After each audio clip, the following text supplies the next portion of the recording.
ஏதோ சபரிமலைக்கு போறோம் வந்தோம். நான் 48 வருஷம் போனேன், 50 வருஷம் போனேன், 60 வருஷம் போனேன், நான் குருசாமி. நம்ம யாருமே குருசாமி இல்லை. குருசாமிக்கு ஒரு அழகான விளக்கத்தை எங்க நம்பியார் சாமி சொன்னாரு. முதல் வாட்டி சபரிமலைக்கு போயிட்டு வந்தா நம்ம கன்னிசாமின்னு சொல்றோம். சரி, 18 வாட்டி போனா குருசாமின்னு சொல்றோம். அதான் சாமி கணக்கு அப்படின்னு நான் கேட்கிறேன். அவர் சொன்னாரு, உங்களுக்கும் ஐயப்ப சாமி பிடிக்கும் என்றால் லைக் செய்து விட்டு சுவாமியே சரணம் ஐயப்பா என்று கமெண்ட் செய்யவும். அது கணக்கு இல்லைன்னாரு. அப்ப புரியல எனக்கு அப்படின்னு அவர் திருப்பி சொன்னாரு. கன்னிசாமின்னா குவாலிபிகேஷன் எப்படி தெரியுமா?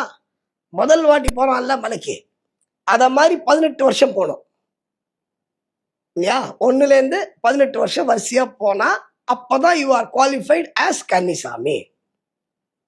அப்ப குருசாமின்னா இத மாதிரி 18 வாட்டி போகணும் அப்படின்னாரு. மண்டே பிச்சுன்னு, சாமி எனக்கு புரியல அப்படின்னு. 1வது வாட்டி போனா கன்னிசாமி இல்லை, 18வது வாட்டி போனா குருசாமி இல்லை. 1வது வாட்டிலிருந்து 18வது வாட்டி வரைக்கும் போனாதான் ஒரு கன்னிசாமி. இத மாதிரி 18 வாட்டி போனோம். அப்போ 18 into 18. அப்ப 18 into 18 கணக்கு போட்டு பாருங்க. உயிரோட யாராலும் இருக்க முடியுமா? இருக்கவே முடியாது. அப்ப குருசாமி யாரு? நேச்சுரலி ஐயப்பன்.